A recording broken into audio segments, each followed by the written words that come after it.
जय गुरुदेव।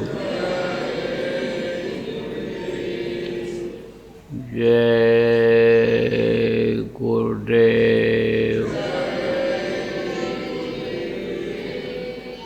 जय गुरुदेव नाम किसका। जय गुरुदेव नाम किसका। प्रभु का पावन नाम। प्रभु का पावन नाम। जय गुरुदेव।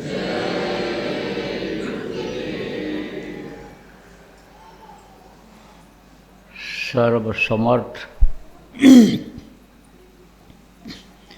सर्वत्र अस्मरणीय परम पूज्य गुरु जी महाराज,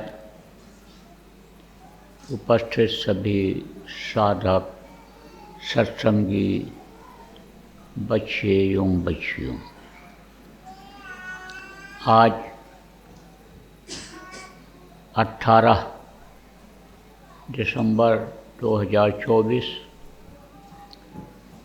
सायंकाल ध्यान भजन का समय पेंडरी जिला दुर्ग छत्तीसगढ़ के इस आश्रम पर गुरु महाराज की दया से अपने लोगों को ध्यान भजन करने का मौका मिला। प्रेमियों,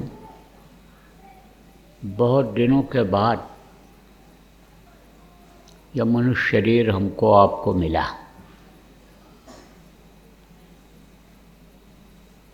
भटक भटक सब भटका खाया। भटकने के बाद तब यह मनुष्य शरीर मिला है। कहाँ भटके? 84 में। 84 किसको कहते हैं? पेड़ पौधे, जल के अंदर जो जीव होते हैं, जानवर जिनको कहते हो, जमीन पर जो चलते हैं, खुले में रहते हैं, जंगल में छिप करके रहते हैं, आसमान में जो उड़ते हैं पक्षी, ये सब 84 में आते हैं। मनुष्य का शरीर भी यह आखिरी योनि में है।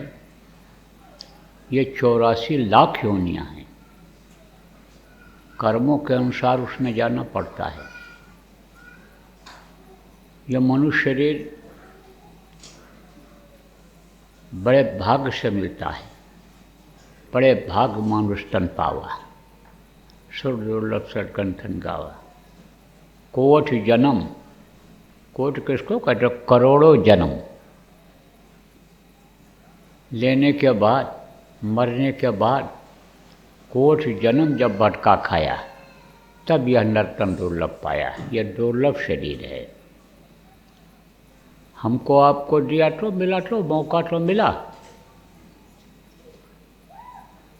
बना दिया हाथ पैर आँख कान ठीक ठाक, लेकिन कर्मों के बंधन में बांध दिया। अब उस कर्म के बंधन को जब तक काटा नहीं जाएगा, तब तक मुक्ति नहीं मिलेगी। फिर लौट लौट 84 आया। चूक जाओगे अब की बार मनुष्य शरीर पाने के बाद, तब फिर उसी 84 में जाना पड़ेगा। कीड़ा मकोड़ा में, सांप गोजर बिच्छू के शरीर में, हाथी घोड़ा गधा मुर्गा भैंसा के शरीर में, गौरैया कबूतर तोता मैना के शरीर में, मछली मगरमच्छ, जल में कीड़े मकोड़े जो रहते हैं, उसी शरीर में फिर बंद होना पड़ेगा। और जितनी बार जन्मोगे उतनी बार तकलीफ होगी। मरोगे तो भी तकलीफ होगी। चाहे छोटा जानवर मरे और चाहे बड़ा मरे, तकलीफ होती है। आदमी को देखो तकलीफ़ कितनी होती है मरते समय, और जन्मते वक्त भी सबको तकलीफ़ होती है, तो जन्मना और मरना पड़ेगा। अब आप ये समझो कि अगर जानकारी में ये बात आ गई तब तो ये जो कर्म के बंधन हैं ये कट जाएंगे, और नहीं तो फिर इसी में आना पड़ेगा। अगर कर्म मुक्त हो गए होते, कर्म मुक्त किसको कहते हैं? कर्म कट गए होते, कोई कर्म न रहता, जैसे नौकरी से मुक्त हो जाते हैं, जैसे घर से निवृत्त होकर के बच्चों को सौंप करके लोग पहले के समय में जंगलों में चले जाते थे तपस्या करने के लिए, साधना करने के लिए। ऐसे ही जब तक कर्म से मुक्ति नहीं मिलेगी, कटेंगे नहीं जब तक कर्म, तब तक इससे जन्मने मरने से छुटकारा नहीं मिलेगा। क्योंकि दिया तो उसने मनुष्य शरीर, और यह सब खाने पीने की सारी सुविधा कर दिया, लेकिन कर्म के बंधन में बांध दिया। अब जो मान लो कोई इक्का दुक्का इसमें ऐसे आए हो नामदान लेने के लिए जो कल होने वाला है, तो कहोगे भाई कर्म किसको कहते हैं? या हाथ से जो आप करते हो, पैर से करने के लिए जाते हो, आँख से देख कर करते हो, मुँह से बोल कर करते हो, कान से सुन कर करते हो, ये सब कर्म है। बच्चियों ये रोटी बनाना, बर्तन धोना, झाड़ू लगाना, बच्चे की परवरिश करना, उसको खाना पीना सिखाना, आनी टट्टी मैदान करना सिखाना, जैसे खेती में काम करते हो, नौकरी करते हो, रोजगार व्यापार करते हो, ये कर्म के अंतर्गत आता है। अब जो जस कीन सो तस फल चाखा, जो जैसा करता है उसको वैसा फल भोगना पड़ता है, शरीर से भोगना पड़ता है। शरीर से अगर बुरा कर्म किया तो शरीर में कष्ट आता है, मन से अगर पाप किया, मनसा पाप जिसको कहते हैं, तो मन दुखी रहता है, शांति नहीं रहती है, सुकून जिसको कहते हैं नहीं रहता है। और धन से अगर पाप कर डालता है तो धन का अभाव, यानी धन की कमी हो जाती है, गरीबी झेलनी पड़ती है, तकलीफ झेलना पड़ता है, नंगा भूखा रहना पड़ता है धन की कमी से। तो ये सब कर्मों के अनुसार ही मिलता है, कर्मों के अनुसार आता है। जो एक दूसरे से जोड़ दिए गए हो, जोड़ने का मतलब क्या है कि जैसे शादी हो गई तो गांठ जोड़ते हैं ना, ऐसा जुड़ गया गांठ, गांठ बांधते हैं। विद्वान लोग बांधते समय ये कहते हैं कि अब तुम बंधन में बांध दिए गए हो, अब ये गांठ खुलने न पावे, और लड़की को ले जाओ, लड़की को जब विदा करते हैं तो गांठ बांध करके ले जाते हैं, विदा कराते हैं। कहते हैं कि ये बंधन टूटने न पावे, ये बंधन बराबर बना रहे, एक दूसरे के साथी रहो। तो अब ये बंधन है, गठबंधन जिसको कहते हैं, ये बंधन के अंतर्गत आता है। बच्चा पैदा कर लिया, अब वो भी एक बंधन हो गया। धन दौलत इकट्ठा कर लिया, वो भी तो मकान घर बना लिया, ज़्यादा ज़रूरत ज़्यादा सामान इकट्ठा कर लिया, तो बंधन के अंतर्गत हो गया। तो यह बंधन जो है अगर न होता, ये एक दूसरे का कर्जा लेना देना अदा करने का न होता, तो ये मनुष्य शरीर न मिलता, फिर तो मुक्ति हो गई होती। कर्म से अगर मुक्त हो गए होते, कर्म बंधन, तो ये कर्मों के अनुसार ही शरीर मिला है। लेकिन यह देव दुर्लभ शरीर बताया गया, देवता इसके लिए तरसते रहते हैं। इसलिए ऐसा सुंदर सुडौल शरीर पा करके और आपकी बार चूकना नहीं है हमको आपको। और नहीं तो देखो यही गृहस्थी में कितनी तकलीफ हो रही है। लड़का अपनी तरफ जा रहा खींच रहा है, बहू अपनी तरफ खींच रही है, पत्नी अपनी तरफ खींच रहा, पति अपनी तरफ खींच रहे हैं, खींचातानी मची हुई है।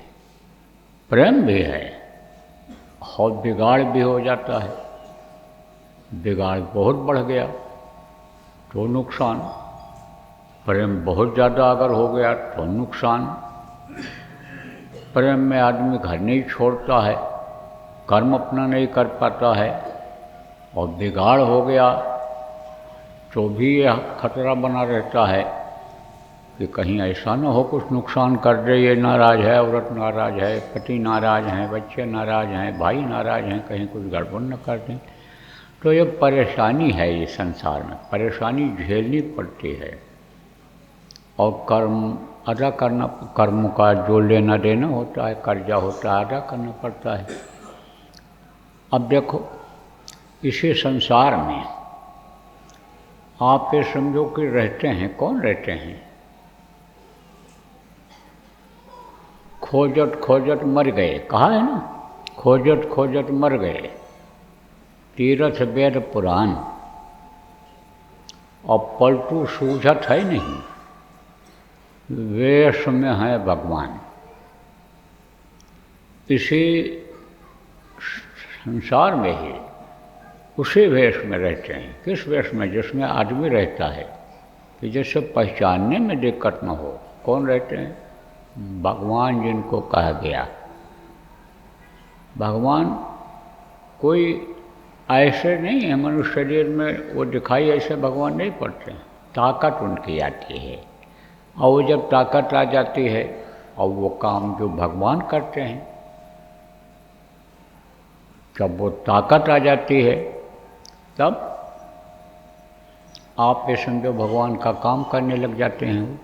भगवान करते हैं वही काम वो करने लग जाते हैं। दुआ आशीर्वाद जिसको कहते हो वो दे देते हैं। दया अंदर से दे देते हैं, बाहर से दे देते हैं। जिनको संत कहा गया, जिनको महात्मा कहा गया, जैसे अपने ये प्रेमी गुरु महाराज थे। तो इसी तरह से आप ये समझो कि वो रहते हैं यहाँ पर, इसी दुनिया संसार में ही रहते हैं। अब वो जो रहते हैं वो कर्मों को कटवाने का तरीका जानते हैं। इसीलिए कहा गया कर्म फांस छूटे नहीं, कहते करो उपाय, और सद्गुरु मिले तो उबरे, और नहीं तो भटका खाए, भटकते रह जाओ। देखो अपने लोगों को सद्गुरु भी मिल गए, गुरु महाराज जैसे गुरु आप लोगों को भी बहुत से लोगों को मिल गए, हमको भी गुरु महाराज मिले, तो सद्गुरु मिल गए। ये कर्म को कटवाएंगे। कर्म कटवाने का तरीका ये बताते हैं। कर्म को कटवा देते हैं। कैसे कटवा देते हैं? कुछ कर्म ऐसे होते हैं कि जिनको काटने में बहुत मेहनत पड़ती है, और कुछ ऐसे होते हैं जो आसानी से कटवा देते हैं। तो उसका तरीका जो जानता है वो कर्मों को कटवाता है। तरीका होता है, जैसे भोजन बनाने का बच्चों तरीका है, जैसे खेत काटने का तरीका है, जैसे मड़ाई करने का तरीका है, जैसे अफसर यानी अपने दफ्तर को चलाता है उसका तरीका है, जैसे व्यापार का तरीका है। इसीलिए तो कहा जाता है कि सीख करके कोई काम करो, सीख करके करोगे तो कामयाब हो जाओगे। और रोटी बनाना सीख लो, सब्जी बनाना, दाल बनाना सीख लो, और बढ़िया बना के खिला दो, परिवार के लोग खुश हो जाएंगे। सीख करके बिजनेस व्यापार करो तो उसमें कामयाबी मिल जाएगी। तो तरीका होता है। ऐसे ही कर्मों को काटने का तरीका होता है, और वो तरीका बहुत आसान होता है। एक दूसरे का लेना देना ये बहुत आसान हो जाता है। कर्जा जो है, कर्जा ही तो है एक दूसरे का। कर्जा अदा करता है आदमी। देखो किसी का लड़का काम नहीं आता, किसी का बाप काम नहीं आता, किसी की माँ छोड़कर चली जाती है बच्चे को, किसी का भाई साथ नहीं देता है, तो ये कर्जा ही है। भाई को पढ़ाया लिखाया और चला गया नौकरी करने, घर में कुछ करता भी नहीं है, वो हिस्सा मांगता है। बेटा को पढ़ाया लिखाया, चला गया नौकरी करने, मांगता भी है, रुपया पैसा भी भेज देता है, लेकिन जितना सेवा माँ बाप करते हैं कर पाता है? भाई ने जितना सेवा करके, इतना मेहनत करके पढ़ाया लिखाया, उसकी सेवा वो कर पाता नहीं कर पाता है। तो समझो आप उसके कर्जदार थे और वो कर्जदार नहीं है। तो इसी तरह से आप ये समझो कि यानी कर्जा अदा कैसे होगा। कर्जा अदा करने का भी तरीका आपको बताया गया कि एक दूसरे का सेवा करो, प्रेम करो, परिवार में एक दूसरे से प्रेम रखो, भाव अच्छे रखो, उनसे उम्मीद कुछ न करो, तो लेना देना आसानी से अदा हो जाएगा। स्वार्थ उसमें जब ज़्यादा किसी का हो जाता है परिवार में, तभी देखो बिगाड़ होता है। कारण क्या होता है? कारण यही होता है कि आदमी करता है तो अहंकार कर लेता है, और कर्ता करे न कर सके गुरु करे सो होए, कहा गया। गुरु माने प्रभु, प्रभु की दया रहती है उसमें, प्रभु की ताकत रहती है, अंश उनका रहता है। तो अब आप ये समझो वो करते हैं, लेकिन आदमी सोचता है हम कर रहे हैं, उसको भूल जाते हैं बहुत से लोग। किसको? उस प्रभु को कि अजगर करे न चाकरी, पंछी करे न काम, दास मलूका कहे गए सबके दाता राम। सबको देने वाला वो, उसको भूल जाते हैं। और जब उसको भूल जाते हैं और कहते हैं हम कर रहे हैं हम कर रहे हैं, तब वहाँ पर हम जब आ जाता है, हम आ जाता है, तभी बिगाड़ हो जाता है। प्रेम निस्वार्थ भाव से कोई भी काम किया जाए तो उसका फल मिल जाता है। कम करो ज़्यादा फल मिल जाता है, ज़्यादा मेहनत करो और अगर तरीका नहीं मालूम है तो मुनाफा नहीं होता है, दुकान नहीं चलती है, गृहस्थी नहीं चलती है। तो समय समय पर देखो गुरु महाराज भी सब बताते रहे गृहस्थी में कैसे रहना चाहिए, क्या खाना चाहिए, कैसा व्यवहार करना चाहिए, और उनके जाने के बाद भी आपको बताया गया है। तो बराबर बातों को याद रखना चाहिए, सत्संग के वचनों को भूलना नहीं चाहिए जो ज़रूरी हो, और ज़्यादा एक दूसरे का लेना देना, कर्मों का कर्जा कैसे अदा होता है, इसके द्वारा होता है। किसके? यही जो भजन ध्यान सुमिरन हम आप करते हैं, इससे भी लेना देना अदा हो जाता है। जैसे देखो किसी के कर्जदार हो आप, रुपया आपने ले रखा है, अब आप कमाई करते हो, खेती करते हो, खेती में कमाई करते हो, उससे नहीं पूरा पड़ता है। अब खेती के बाद आप अगर खेती से मौका है तो मजदूरी कर लिया, नौकरी कर लिया या कोई व्यापार कर लिया, और उससे ज़्यादा पैसा आप ले आए, तो कर्जा जल्दी अदा हो जाएगा कि नहीं हो जाएगा? आमदनी ज़्यादा हो जाएगी तो कर्जा आसानी से अदा हो जाएगा, लेना देना आसानी से अदा हो जाएगा। जब अलग से और ज़्यादा मिल जाएगा तो इसमें ज़्यादा पूंजी मिलती है, इसमें ज़्यादा मिलता है। किसमें? भजन में, सुमिरन में, ध्यान में। आप कहोगे मन नहीं लगता है, मन नहीं लगता है तो समझ लो आप कि स्वार्थ में इस शरीर का आपने इस्तेमाल ठीक से नहीं किया है। स्वार्थ में इससे आप यानी समझो कि कर्म खराब कर बैठे हो, जिसको पाप कर्म कहते हैं, तो वो पाप की वजह से ऐसा हो रहा है। तो पाप आप ये समझो कि इससे हुआ, कर्म इससे इस शरीर से बन गए, तो अब ये कर्म ही बाधा डालते हैं भजन में, कर्म ही बंधन में बांध देते हैं। कर्म फांस जिसके बारे में कहा गया वही फांस लगा देते हैं। तो यह मन उधर अब लगाना पड़ेगा।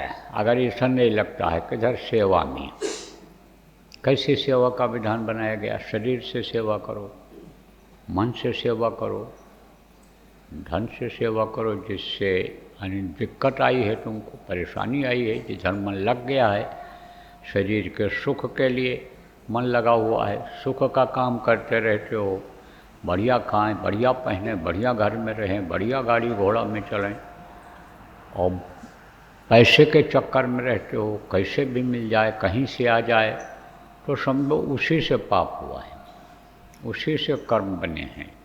मन से सोच बैठे हो, मन ने जो कहा है शरीर से किए हो, तो सेवा करनी चाहिए। कैसी सेवा? कुछ सामयिक सेवा होती है, कुछ हमेशा की रहती है। जैसे आप बच्चियों रोज़ भोजन बनाती हो और खाती हो, खिलाती हो, लेकिन जब 4-6 मेहमान आ जाते हैं, कोई शादी ब्याह होता है, तब आपको ज़्यादा मेहनत करनी पड़ती है, आपको ज़्यादा इंतज़ाम करना पड़ता है, ज़्यादा आपका मन लगाना पड़ता है उस काम को करने में, तो वो होती है सामयिक सेवा। जैसे बताया गया नित्य अवतार और एक निमित्त अवतार। तो निमित्त अवतार किसको कहते हैं? जो काम करने के लिए आते हैं, समय समय पर आते हैं। जैसे त्रेता में राम आए थे, द्वापर में कृष्ण आए थे। जैसे आप ये समझो कि महावीर आए, बुद्ध आए, जैसे समझो परशुराम आए, जैसे आप समझो 12 अवतार हुआ, ये समय समय पर हुआ है, वो निमित्त अवतार होते हैं। और नित्य अवतार कौन होते हैं? संत होते हैं। ऐसे वो हमेशा इस धरती पर रहते हैं। कहा गिरी बजरिया पात की बरस गई अंगार। और संत न होते जगत में जल मरता संसार। तो वो कभी कभी और हमेशा, जैसे देखो गुरु महाराज थे, बराबर अपने सत्संग में कहा करते थे, खुद तो शाकाहारी रहना ही रहना, नशा मुक्त रहना और शाकाहारी का प्रचार करना, कि लोग शाकाहारी हो जाएं। शाकाहारी का प्रचार करना चाहिए, नशा मुक्त रखना चाहिए लोगों को। गुरु महाराज के समय में नारा लगाया जाता था कि बाबा जी का कहना है शाकाहारी रहना है, और अब भी आपका नारा चल रहा है, हाथ जोड़कर विनय हमारी, तजो नशा बनो शाकाहारी, छोड़ो व्यभिचार बनो ब्रह्मचारी, और सतयुग लाने की करो तैयारी। ये आप पे समझो नारा भी लगाया जाता है। तो मोटी बात, आप गाँव के लोग ये समझो कि शाकाहारी का प्रचार करो, लोगों को शाकाहारी बनाओ, नशा मुक्त बनाओ, जिससे उनका अंदर का बर्तन साफ हो जाए। और अंदर का बर्तन जब साफ हो जाएगा और आप नामदान जब कि नामदान के बारे में बताओगे, नामदान दिलाओगे, तब वो नाम जो उनको मिलेगा उसके ऊपर गंदगी नहीं आएगी। और नहीं गंदी जगह पर अगर उसको रख भी दिया जाएगा तो समझो कि वो काम नहीं करेगा, वो शब्द से जुड़ेगा नहीं, प्रभु गंदी जगह पर दिखाई नहीं पड़ेगा, बैठेगा नहीं अंतर में। इसलिए पहले सफाई जरूरी है। और मान लो आपने प्रचार किया कि रिश्तेदार हैं हमारे जाति बिरादरी समाज के हैं, हमारे पड़ोसी हैं, हम इनके यहाँ से सामान लाते हैं, हमारे व्यापारी हैं ये, हम इनको सामान बेचते हैं, कोई दुकानदार हो सोचो, तो हम इनको बुला करके नामदान दिला दें। तो जैसे कथा भागवत होता है, शादी ब्याह होता है, एक दूसरे को लोग बुलाते हैं और लोग जाते भी हैं कि भाई हम इनके यहाँ जाएंगे तो हमारे यहाँ भी आएंगे, तो हमारे दरवाजे की शोभा हो जाएगी। ये बड़े आदमी हैं, ये किसान हैं, ये व्यापारी हैं, ये अच्छे आदमी हैं, तो इनके यहाँ चलना चाहिए, इनको बुलाएंगे, हमारी भी इज्जत बढ़ेगी। तो जैसे आप ये समझो शादी ब्याह में बुलाने से आते हैं, ऐसे आप बुला लोगे, रिश्तेदार को बुला लोगे, समाज के लोगों को बुला लोगे, और वो आएंगे और नामदान ले लेंगे। क्योंकि नामदान अब अलग से तो दिया नहीं जाता है, सत्संग में ही नामदान दे दिया जाता है। तब उनके पीछे जब लगोगे, उनको समझाओगे, तब तो वो नाम काम करेगा। और समझाया नहीं आपने और उनकी आदतों को छुड़ाया नहीं खाने पीने वाली, तो बेकार चला जाता है। जैसे कुछ बीज ऐसे होते हैं खेत में जो आप बोते हो वो नीचे ही पड़े रह जाते हैं, क्योंकि सिंचाई गुड़ाई उसकी नहीं हो पाती है, निराई निकाई नहीं हो पाती है, तो उसमें फल नहीं लगता है। तो अब आप इस बात को समझो प्रेमियों कि कल मौका है आपको लोगों को बुला करके नामदान दिलाने का, और अभी तक जो आपने मेहनत किया है और अगर नहीं किया है तो चलो अब आज से शुरू कर देना, लोगों को समझाना बताना कि जैसे उनको फिर दोबारा मौका मिले, जब कोई सत्संग का मौका मिले तो उनको बुला लेना और फिर नामदान दिला देना।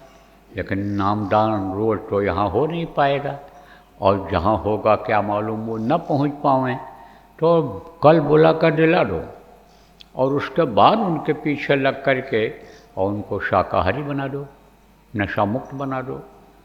और यही नहीं, जो शाकाहारी हों, नशा मुक्त हों, आप लोग जिनके लिए प्रचार पहले से कर रखे हो या जब आएंगे बाबा इधर नज़दीक में कोई कार्यक्रम होगा तब हम आपको बुलाएंगे और आप आइएगा, हम आपको नामदान दिलाएंगे। तो उनको आप यानी नामदान दिलाने के बाद समझाना, सुमिरन ध्यान भजन में लगाना। जब सुमिरन ध्यान भजन वो करेंगे तभी उनको कुछ मालूम पड़ेगा, कुछ फ़ायदा होगा। आप ये समझो बहुत बढ़िया चीज़ बनी हुई रखी है, लेकिन जब कोई उसको खाएगा तभी तो पता चलेगा कि भाई ये मीठा है कि खट्टा है, कि तीखा है कि ताकतवर है, कि ये कमज़ोर है, यह दस्तावर है कि ये बढ़िया हजम होने वाली चीज़ है। जब खाएगा तभी तो पता चलेगा। तो जब वो करेंगे, सुमिरन सीख जाएंगे, ध्यान सीख जाएंगे, भजन सीख जाएंगे और अंदर में कुछ उनको रस मिलेगा।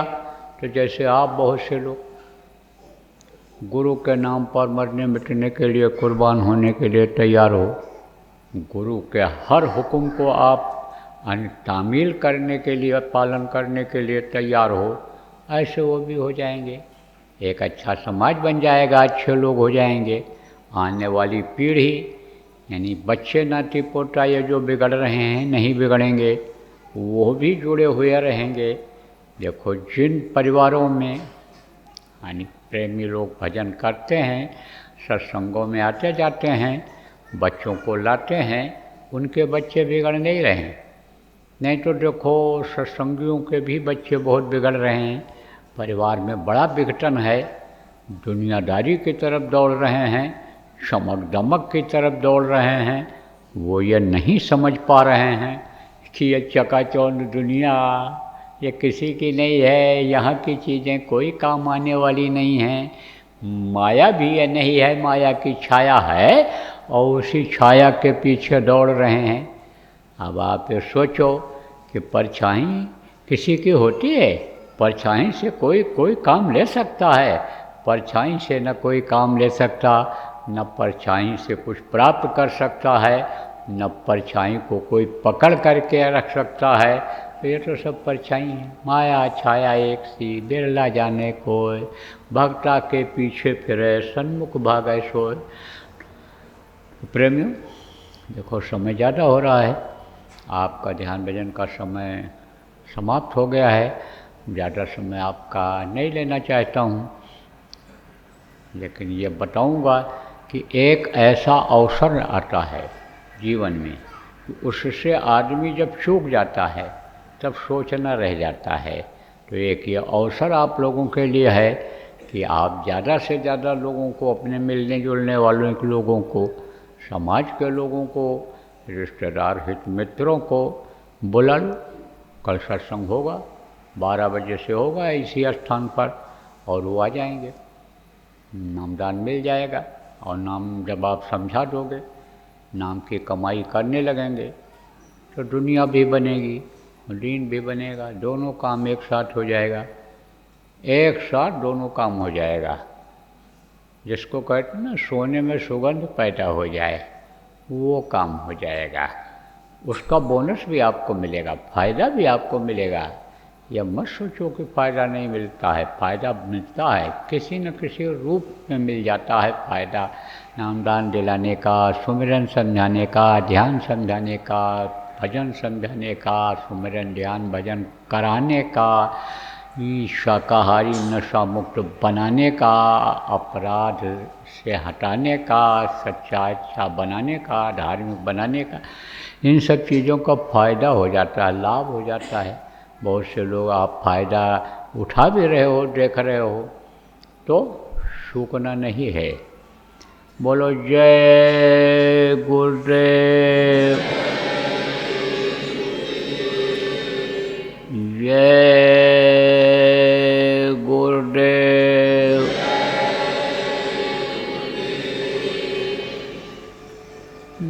मेहर के नजर करो मेरी ओर, मेहर के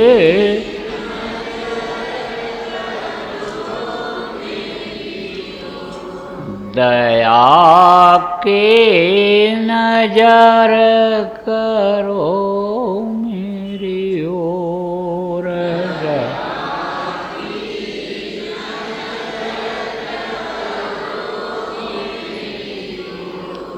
निश दिन तुम्हें निहारूं सतगुरु, निश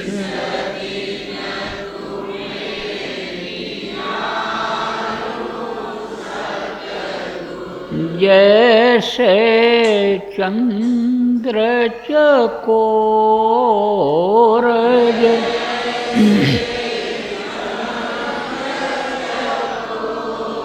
हृदया के नजर करो मेरी ओर, दया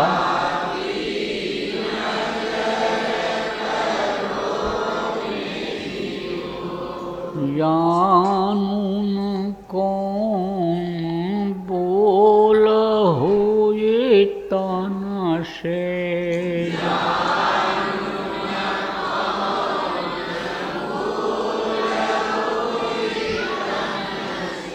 लियो से मुख मोड़,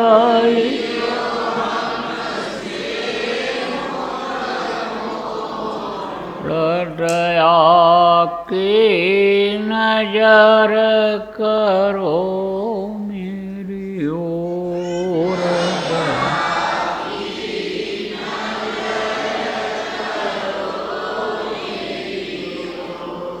बालक जानी चूक बिसराओ,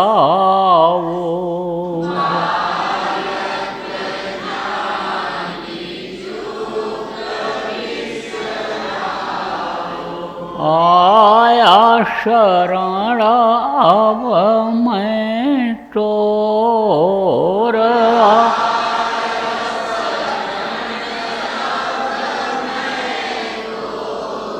हृदया के नजर करो मेरी ओर,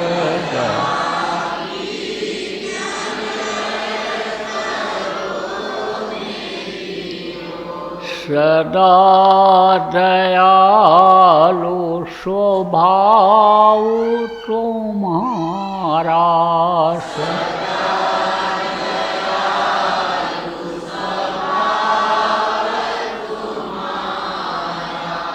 मेरी बेरिया कस भयउ कठोर,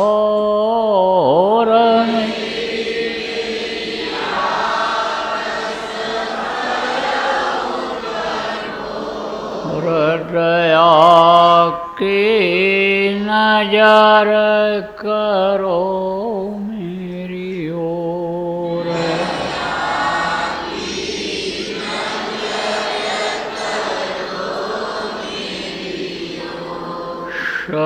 शरणागत की लाज न खोश।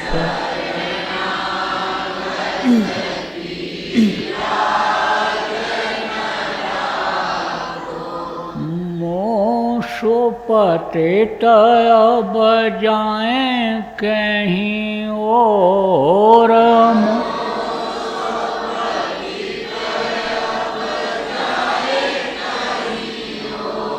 हृदया की नजर करो मेरी ओर।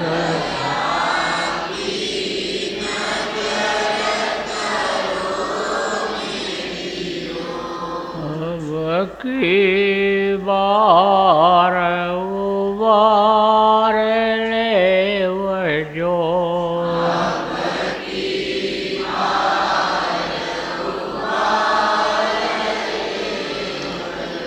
फिर न डरब पग यही मगोर, फिर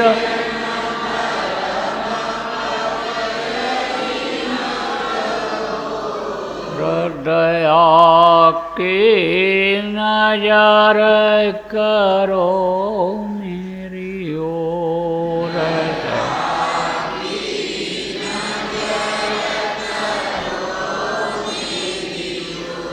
मेहर की नजर करो मेरी ओर।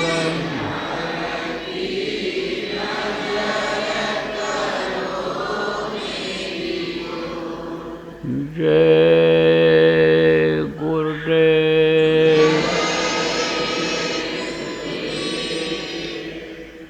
जय गुरुदेव, जय गुरुदेव, जय गुरुदेव, जय जय गुरुदेव।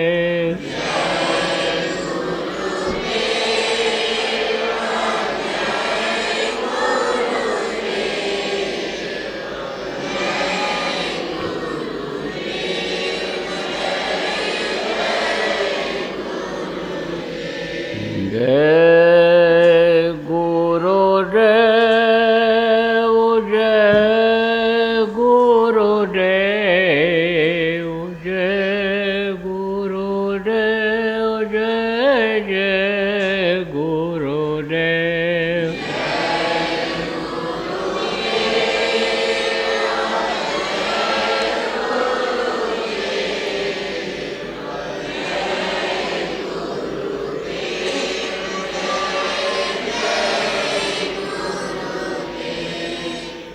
जय